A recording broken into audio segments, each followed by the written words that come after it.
Now, it's almost 2 weeks since Carl Frampton entered the history books, becoming the first Northern Irish boxer to win world titles at 2 different weights. Well, the Jackal has had some time to recover after beating Leo Santa Cruz in New York. This evening, he's been welcomed home with a massive party in the grounds of Belfast City Hall, and our sports correspondent Ruth Gorman is there. Ruth. Yes, as you can hear, Mark, there really is a party atmosphere here at the City Hall. Hundreds have turned up to celebrate with our new world champion, Carl Frampton. It really is an opportunity for the people of Frampton's home city of Belfast and beyond to come and celebrate his success. He's brought so much enjoyment and excitement to the people of this country, particularly over the last few months when he unified the super bantamweight division before moving up to featherweight, going over to New York, having the fight of his life against Leo Santa Cruz and returning as the WBA world champion. Carl's due on the stage behind me in about half an hour's time, but he is here in the grounds. There's a special reception going on in the City Hall, and I caught up with him when he arrived. Carl, you had a celebration like this when you became world champion for the first time. How much more does it mean to you now that you've made history and become the only Northern Irish man to win 2 world titles at different weights? I don't know, it feels good, obviously. It feels like it's a big achievement, but I think I'll probably reflect on it more when I retire from boxing, because I still think there's more to come. I still think I can unify this division and potentially move up to super featherweight and win a world title at a 3rd weight division. So I think I'll reflect a bit more on it, but obviously it feels good. You're talking about reflection. Have you reflected much on New York yet? To be honest, not really, no. I got home and was on a stag do, Shane McGuigan stag do. I've been back on daddy duties as well, bringing Rossa to daycare. So we had a few days in New York with family to chill out. I was glad to get back home, if being honest. It was a bit hectic. I was away from them for 5 weeks in total, so I was glad to get back home. We saw how much that travelling support meant to you. You put a tab behind the bar on the last day in Manhattan.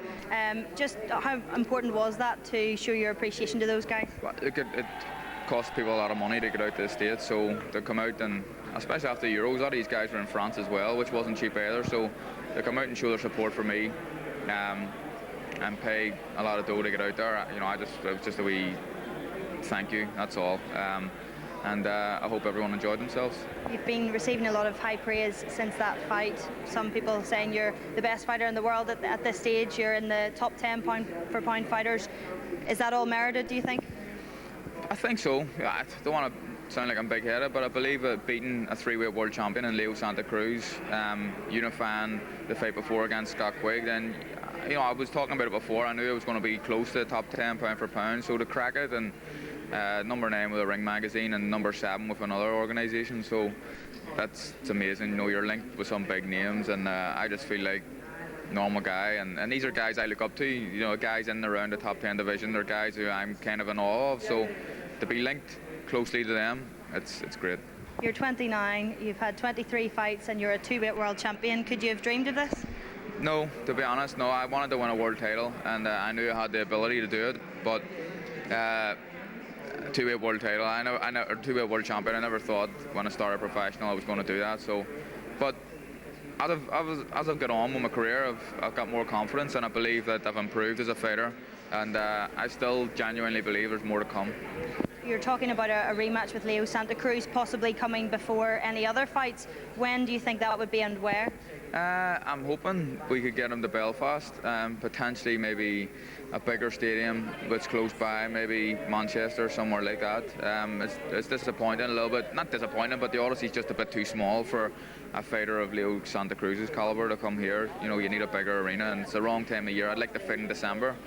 It's the wrong time of year to do it outside, obviously, so I'd like to bring him here, but who knows. And the Santa Cruz rematch isn't a definite. You know, we need to sit down and see what goes on. But I'm happy to fight him. I'm happy to fight Lee Selby, Gary Russell Jr., whoever it is. I want to be involved in a big fight.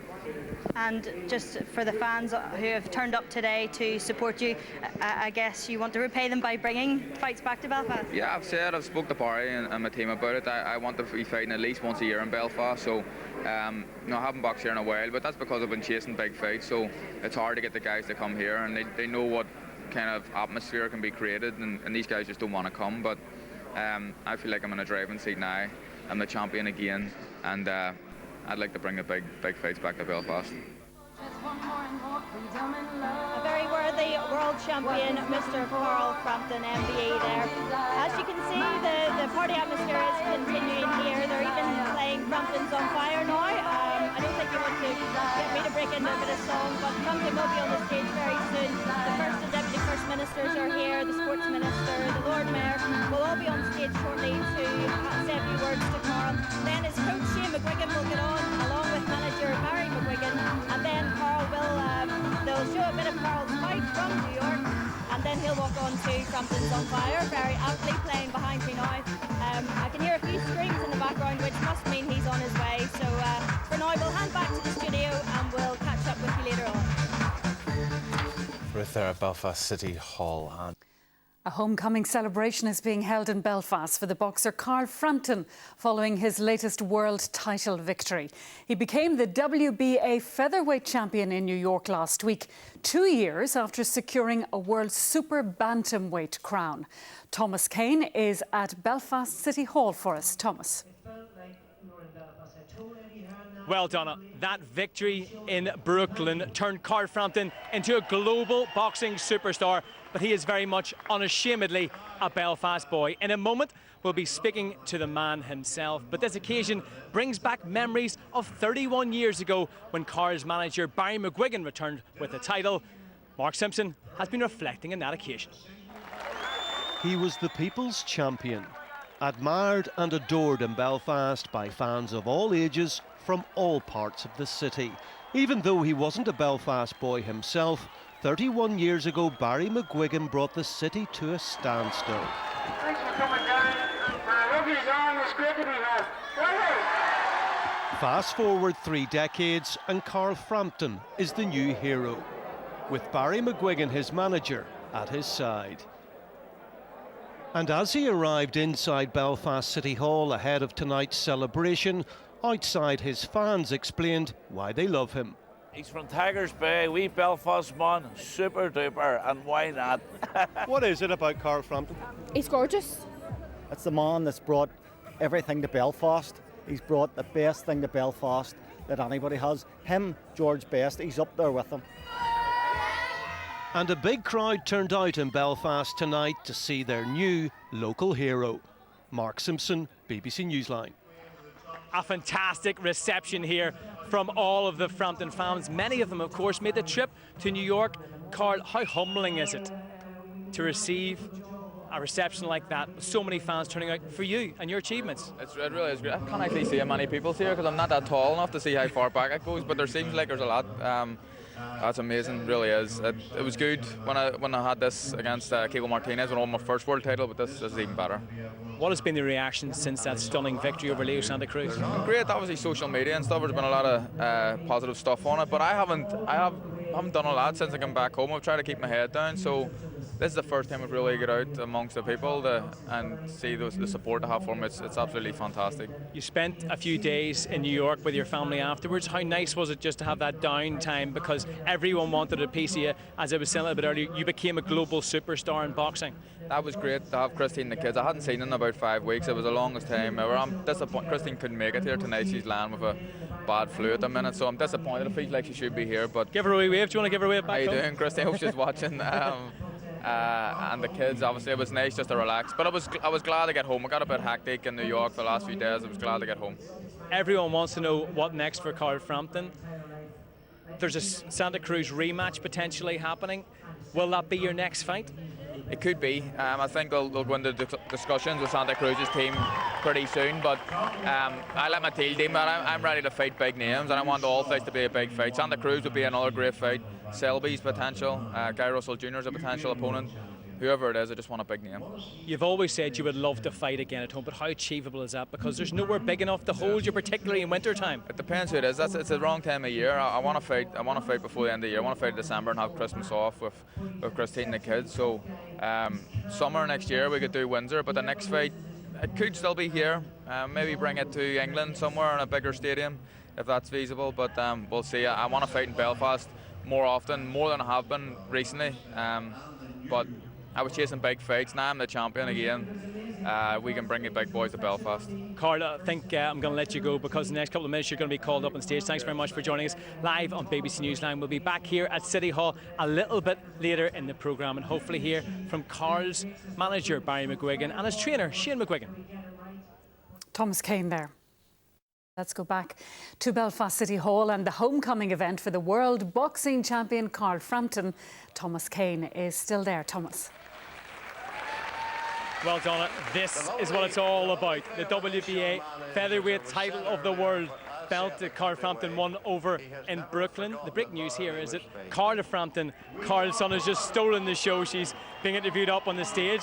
Barry McGuigan, Shane McGuigan here as well. Barry, does it bring back memories of 31 years ago? Without a doubt, amazing, just an amazing turnout for him, and it's only what he deserves. He's such a great kid, such a great role model, and he's put his life into boxing. And when you put your efforts into it, and you make the sort of efforts that he makes, you deserve the rewards when they come. Shane, thousands have turned up for him today. Tell us about all the hard work Carl Frampton does behind the scenes that nobody ever sees.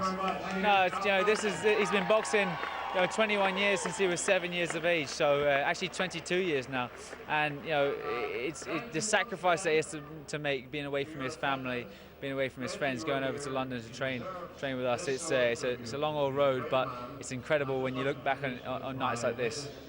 What more is there for him to achieve? He's already created history. He's become Northern Ireland's first ever 2-weight world champion. Well, we can unify it, and then we can go and become a 3-weight world champion. I think that'll go down in the history books, and that's something that will be very, very hard to beat. What next, Barry?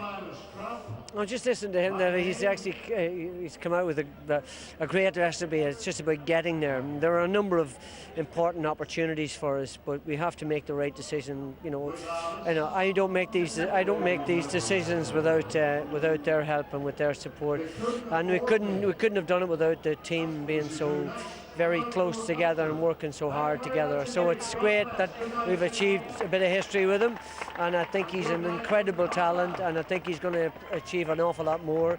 We've got a rematch with Santa Cruz, we've got a potential fight with Lee Selby, and then he can jump up to a super featherweight.